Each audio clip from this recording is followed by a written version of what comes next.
everyone, welcome back. Tom here at Tropical Escapes at Home.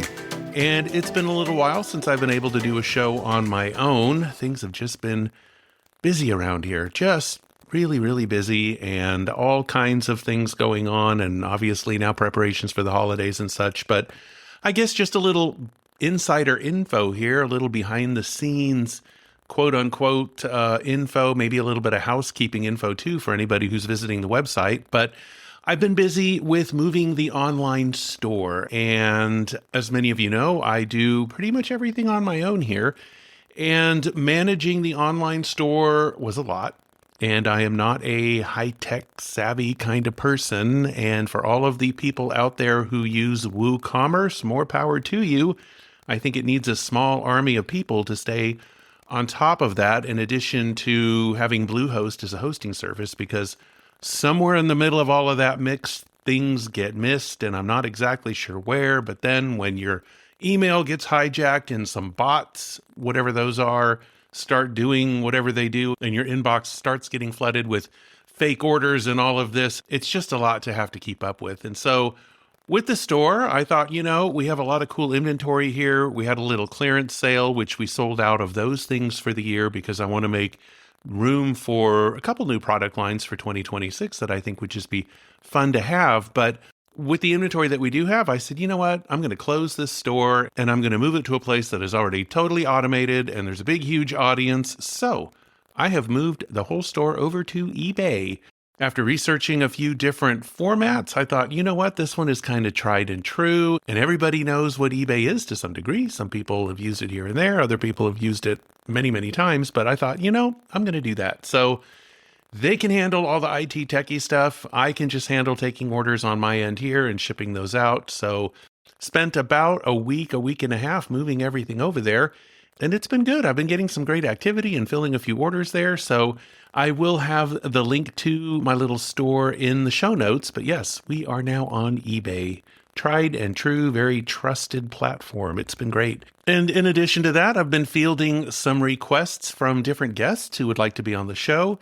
And there are just so many interesting people out there in this world who really bring such a wealth of information to the show. And when I connect with them prior to booking them on, I learn so much about them. And there's just so much that they bring to the table that I just have to share it with you guys. So, for example, last week I had a really cool guest on the show. Her name is Melissa Rodway. She is from Toronto, Canada, and she is the author of a book called The People You Meet. And I have a link to it in last week's show. I'm going to go ahead and link to it again too, because she had a really interesting angle on travel, and she wrote about some travel adventures that she was a part of in Southeast Asia. And what I really liked about her take on travel was that it wasn't just about the places that you go. For her, it really is all about the people that you meet.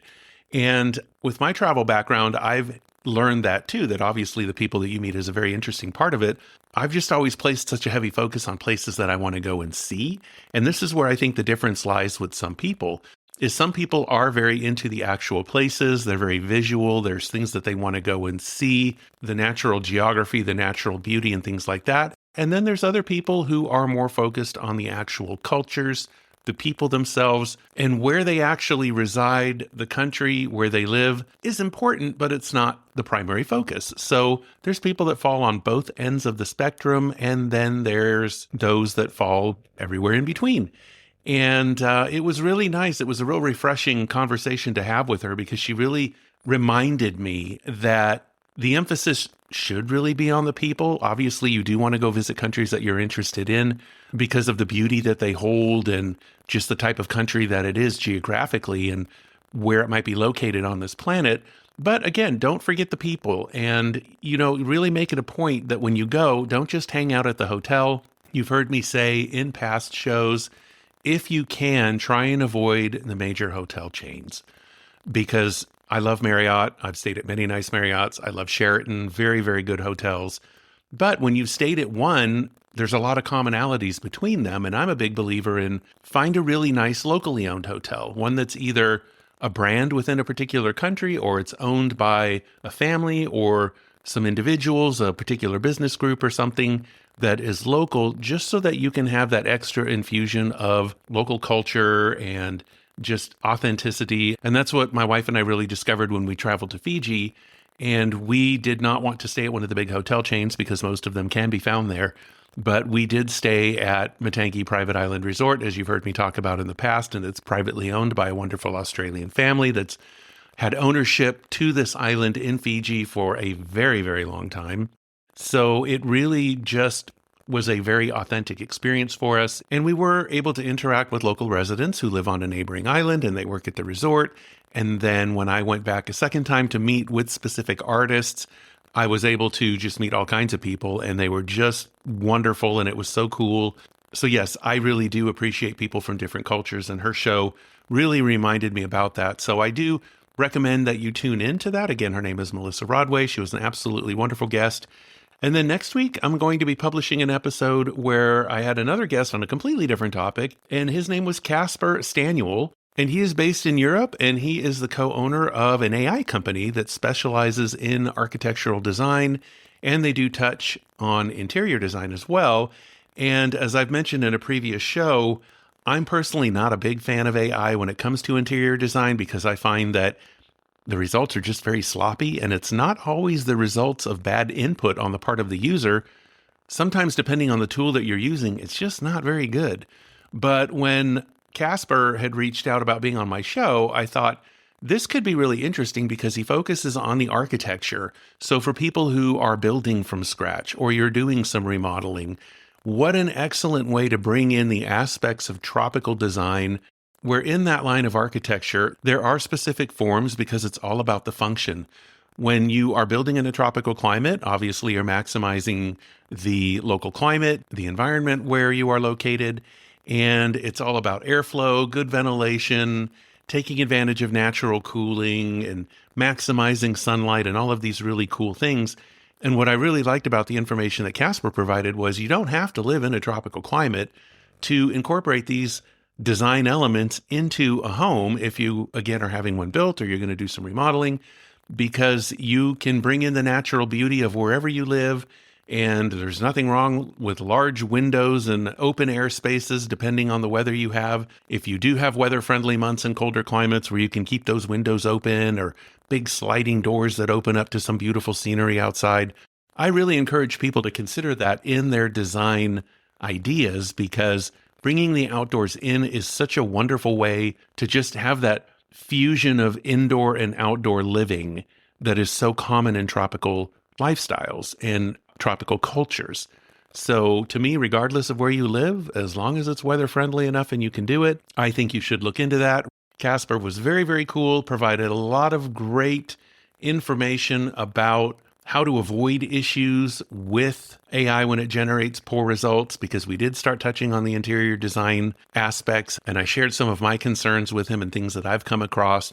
And just to be blunt, a lot of the garbage that you just come across on Facebook, on Pinterest, people who are trying to generate what they think is really, really cool imagery, and it's just awful. I mean, it's so unrealistic. Proportions are out of whack. Detailing is out of whack. The lighting is terrible. And not to get too far in the weeds in this episode here, but if you're going to be considering the use of any AI tools, make sure that whatever you're using can really handle lighting, because this is where a lot of design projects fall down. People don't pay attention to which way their windows are facing, plain and simple. And this makes all the difference when you are looking online for inspiration, or even looking in magazines or just wherever, and you see these beautiful scenarios that you think, oh, you know what? I have the space for this. I have the square footage for this. Something like this would look really cool. You've got to make sure that the way your home is set up, you're going to get that kind of lighting too. If you've got north-facing windows and what you're looking at's got all kinds of sunlight streaming in, be careful, because most north-facing windows don't have a lot of natural sunlight coming in. You have very indirect light coming, but that morning sun, that evening sun, again, depending on where you live and the angle of things as the seasons change, you can end up with a much darker space than you imagine. And conversely, people who want something that's a little toned down and not overly light and bright, but something that's just kind of more subdued and relaxing, and now suddenly you've got the sun shining in all day, that you're finding you've got to keep the blinds closed, or you've got to have some really cool window treatments installed or something because it's just too bright. Again, direction of windows is so important. And a lot of people, when they use AI, they forget that. So Casper and I touched on that in the show as well.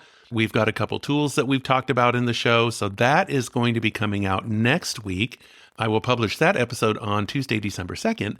Today, what I wanted to talk about, since it's just me, is really about just slowing down and taking a break, especially given the time of year that we're at, with the holidays coming up and everybody trying to get ready for Thanksgiving and Christmas and just the holidays at the end of the year. So I'm saying this because this time of year, as we get into wintertime here in the States, is really a good time for people who are realizing that they're missing something at home in all of the busyness of work and raising kids or whatever it is you do at home that's totally keeping you busy and your days are just flying by. Getting into this time of year is actually a great time to start thinking about, hey, what else can I do for myself? What more can I do for myself? I just love as winter progresses and we start to transition into springtime. Here in Houston, that's pretty much towards the end of February, getting into March. You already notice the weather starts to change. The days are getting longer. And springtime in Houston is just absolutely beautiful. When everything is just suddenly green, there's just all that new green everywhere, which I just love.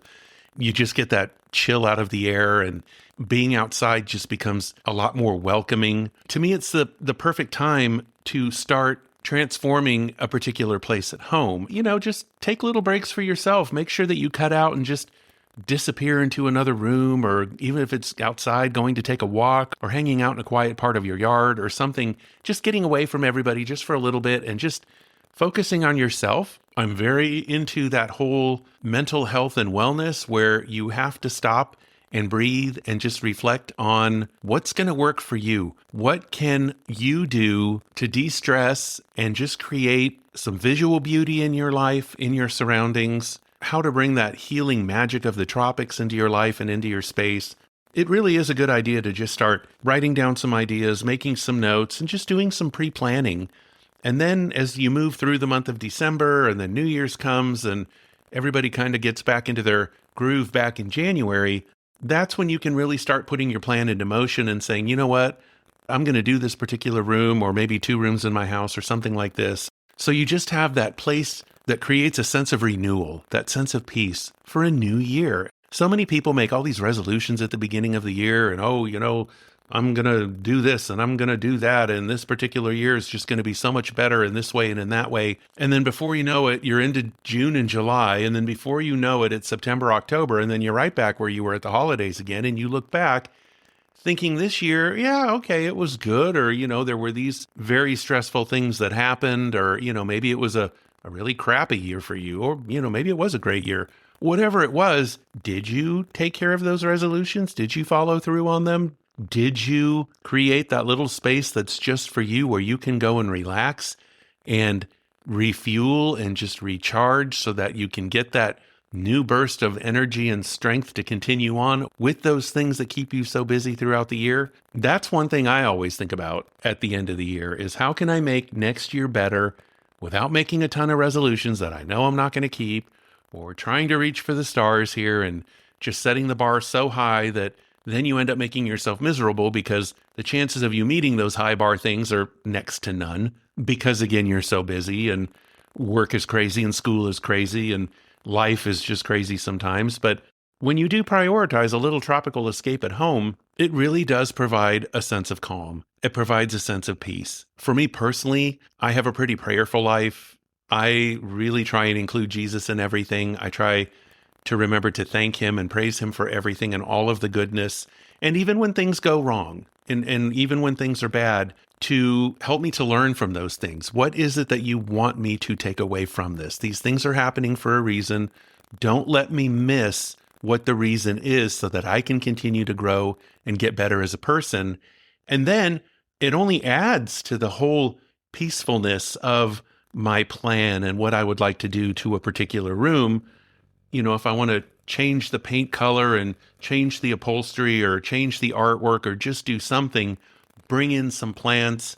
One thing that I've always loved are tropical colors when it comes to paint colors and upholstery fabrics and things like that. But then when you get into your actual furnishings, your home decor, raising 3 kids in a busy house, you're I don't want to say that you're limited in what you have. Obviously, You keep the number of expensive things down to a minimum because you don't want anything getting broken or knocked over, when your kids are playing, or maybe because budgets don't allow and, those things that you really envision having for your house right now just aren't possible.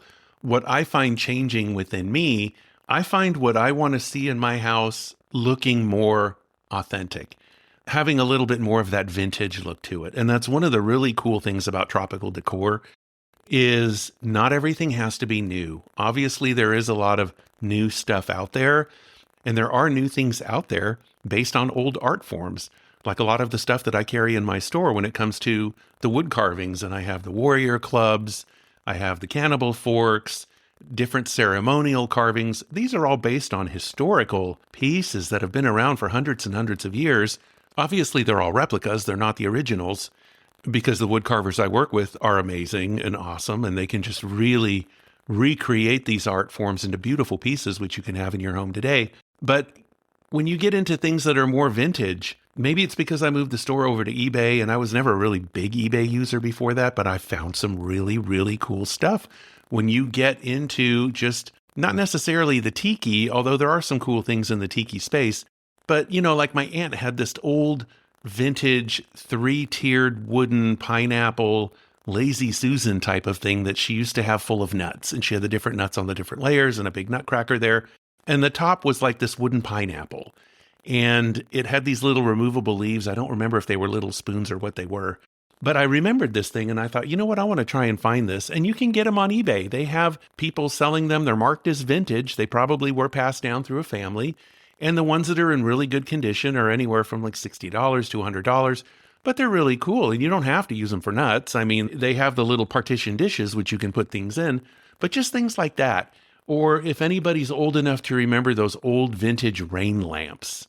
I remember one of my aunts had one of those things, and it had the little statue in the middle with the little greenery, and then all the little fishing line type lines with the little oil drops running down, and they were all kind of at an angle around the statue. And she kept us at a mile away from this thing because, of course, we wanted to go and touch it and see if it was really rain, because it was called a rain lamp. And I thought, how cool would it be to have something like that again? So, of course, you get on eBay or wherever and you look, and you do find some vintage ones that have been restored. I actually came across a company that makes brand new ones, which I was quite surprised to find. And, they're not cheap. They're several $100s, but I thought, it's such a vintage look. How fun would that be? And then when you get into just other older looking pieces, things from the past, when you look at life in the tropics, the imagery, just the colors, a lot of the things that you imagine, and then when you travel and what you go and see, they've been there for a long time. There's a lot of history there. And to me, it just adds so much when you can bring in certain pieces, paintings, different wall art, or just different decor pieces that really bring that to life again when you've paired it with the right colors, on the right piece of furniture, with the right kind of flooring. It's absolutely beautiful. And some of it ends up having a little bit of that mid-century look, or some people call it mid-century modern, which was very popular here in the US during the 1950s and 60s, getting into the early 70s. Again, it was a look that was considered very modern at the time, and it's very retro. We look at it now and call it very retro. And I actually came across a Facebook group about mid-century modern furnishings, which is very, very cool, and the imagery is amazing in there. And I want to start working with that some more when it comes to creating blog posts or maybe some YouTube videos, because the imagery is just fantastic. And the way the whole scenes come together, you just want to be a part of it. It just takes you far beyond booking a hotel at a beach in Hawaii or any other tropical location, or even for people who go to far off places like the Maldives or the Seychelles, or when you go to the South Pacific. If you stay at one of the nicer resorts, they're going to have very authentic artwork and furnishings made by local artists, local manufacturers there. And when you pay attention to those things, they do speak to you. It's more than just being at the hotel, hitting the pool, hitting the bar, going out to the beach, doing those kinds of things that you can do pretty much anywhere. You don't have to be in those far off locations to do those things. I think when you put those aside and you start looking around and you really see what's making this particular resort so special? Who are the artists and the local craftsmen that they are really focusing on here? That to me is what really starts to speak in tropical design and things that you can bring back home. And yeah, just without going on too long about all of that, I just find myself getting more into that retro look. It's got that little bit of a vintage look, and it's just things that I remember here and there, a piece maybe my parents had in the house or my aunt or uncle had, going back to the 60s and 70s. And these just amazingly creative people who are getting on Facebook, and they're either designing their own spaces or they've got the budget and they're having people come in and do it, but they're just creating these beautiful living rooms, these beautiful kitchens, and just amazing inspiration. I just find that these looks create such relaxation and such peace. And yeah, I think they're perfect for tropical escape. So I do want to pull these things together over the next few weeks to just really create some great videos and maybe another podcast episode or two where I try and describe this, where you can create the imagery in your mind and just imagine it and let it speak to you. So yeah, hopefully, the descriptions that I'm giving you here and then any imagery that I provide on YouTube, just let it speak to you. See where it's going to take you, because again, everybody is different. Everybody is going to have their own individual feelings and reactions to certain things. See what speaks to you.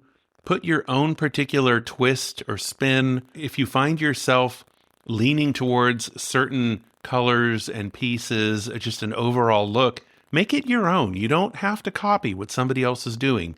That's not what I'm saying here at all. You can use what other people have done as inspiration, but then make it your own. Create your own look, which is going to speak to you. You don't want somebody else's creation in your house. Even if you find really, really cool images and scenery where everything about it is just wonderful and perfect, I'm still a big believer in finding a way to put your own creative spin on it, because those little changes are going to speak to you at the end of the day. You're going to know, even subconsciously, that you had a hand in creating this. You didn't just take someone else's ideas and pull it all together, and now you've got a really awesome place to look at, but your mind is going to know that it's not completely genuine. It is based on someone else's ideas and work. And to me, that's just not a real cool thing. It is your space to come home and relax in.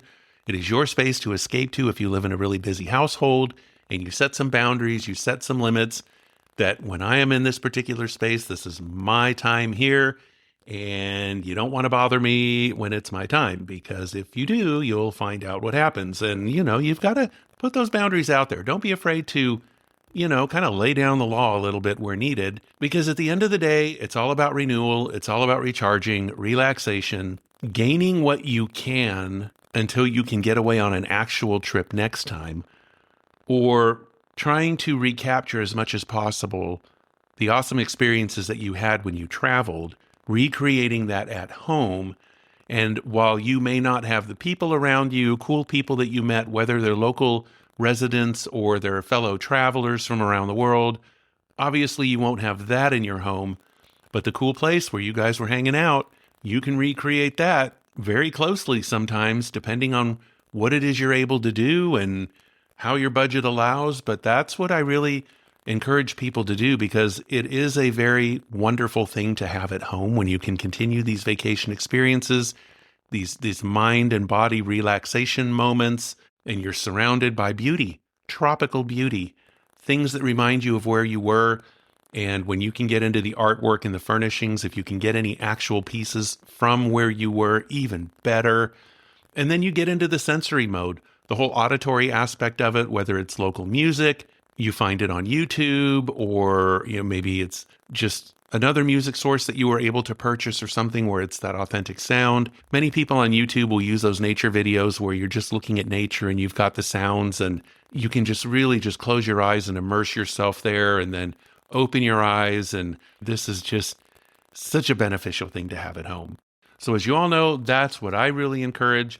And just to kind of circle back here to what I was mentioning at the top of the show, this time of year is really good for that, because a lot of the people that I know, you just can't travel at this time of year. If you do any traveling, it's to go see family for the holidays, but you're busy. and you might take some time off at work. But then if you are one of those who are lucky enough to be able to travel, this is a great time of year, though, to travel south of the equator because while it's our winter time here, it is summertime there, and it is actually low season for a lot of these places. I know it's low season in Fiji because that's when we went, and there are other places where it's low season throughout the South Pacific, and you can always look up online the location of your choice and see when high season and low season are.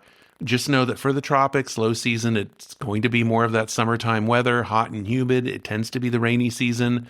So the chances of really having some rained out times does go up. Compared to the high seasons, when the weather cools off a bit, things tend to be a little bit drier.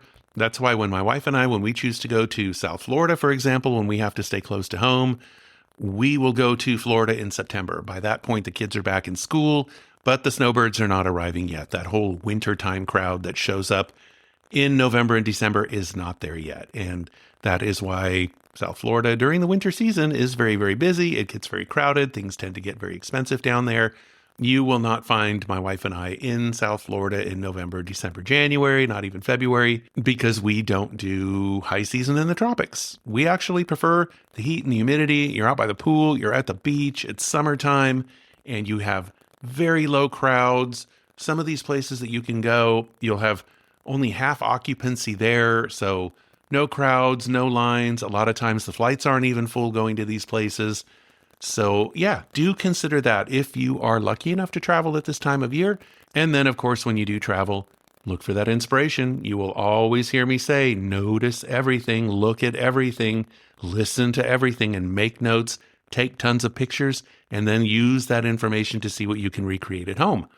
So that is what I really wanted to share with you all today, is I guess it's just one big fat reminder that now that we're into the end of November here, is just take some mental time off for yourself during all of this holiday craziness that goes on, during the crappy weather that goes on for a lot of people. Again, I am not a winter person, and for those of you out there that do love winter and you love the cold, more power to you.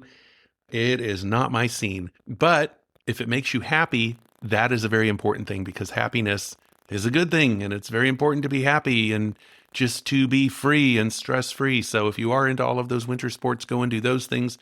For the rest of us who love summertime in the tropics, yes, we will deal with the holidays, have a lot of fun with family and friends, and do our planning for next year, where we might be traveling.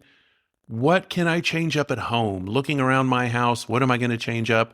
I am going to be looking into more of some of these vintage pieces just to kind of give my living room a little bit more of a vintage look, especially around the bar area. It's kind of lightly done on the tiki side, but it's very tropical.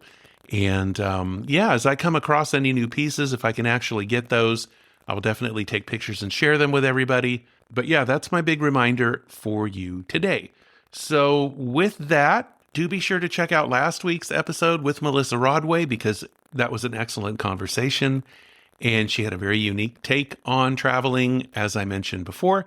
And then look out for our new episode on Tuesday, December 2nd, when we are going to talk about AI with Casper Staniel, and just some good tips that he has there and some good suggestions. He mentioned some tools, which I will be linking into the show notes for next week there for anyone who is interested in getting online, checking out some of the tools. So for now, I really do encourage you to go into the show notes and check out the link to my little eBay store there. I've got a lot of new, never used things on there. And then I do have our Select Seconds category. When my wife and I do go to a really cool estate sale or a really cool consignment shop here in Houston, and we find things, they can be very vintage, they're very unique, very unusual, but they work well in tropical spaces. We've got those on there priced as used, and they're very, very cool. Definitely one-of-a-kind items. I also wanted to mention, too, about Tropical Design at Home, the online interior design transformation guide that I have. I'm actually going to be breaking that up into some smaller pieces, because some of the feedback that I got is not everybody needs the entire guide.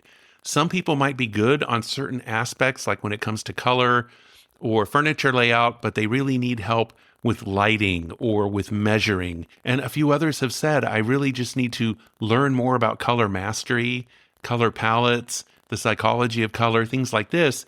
but they didn't really need the other topics that are presented. So I thought, hey, why not just break this thing up into smaller bite-sized pieces? People can buy just the segment that applies to them, and then you have what you need. So do check out Tropical Design at Home. I've got a link to that in the show notes as well. And then, of course, there's the Cabana Lounge newsletter. It's a monthly newsletter that I put out just with some cool tropical news and tips and info that I come across, product recommendations, anything that's happening in the travel world that I think people should know about. It's just kind of a nice little place to link to other stuff. I usually provide a really cool, authentic recipe in there, and I will link you directly to those people who are publishing the recipes because I want them to get all the due credit that they should have for that. So that is the Cabana Lounge, and there is a link to that in the show notes as well. So until then, I want to thank everybody for tuning in, and I see that we get people from all parts of the world tuning in. I really thank you so very much for that. It really does mean a lot. Thank you for checking out my YouTube channel as well, Tropical Escapes at Home. And I'm trying to get those videos out a little bit quicker, and it would be nice to be able to get back to once a week. But again, when you're a one-man show, there's only so much you can do. But thank you, everyone, for checking out the videos. And hopefully you will like those and subscribe to my little channel there. That would really mean a lot. And I think that's it for this week. So for everybody out there who does celebrate Thanksgiving, I wish you a wonderful Thanksgiving. And make sure you don't overeat too much. Get out there and take that walk. Enjoy the weather. Here in Houston, the weather is supposed to be amazing, so that's just going to be fun. And for those of you who want a little bit of prayer and Catholic inspiration, I've got my other podcast out there, Keep Praying, Stay Strong. And that is just really geared to people who are struggling with certain issues in life, going through some hard times, especially for the self-employed. For those of you out there who are really trying to get something off the ground, whatever it is, I feel that pain with you. I know what it is. It's hard, but I think if we just stick together, especially in prayer, it just makes us all the stronger. And then God comes through for us in ways we would never expect.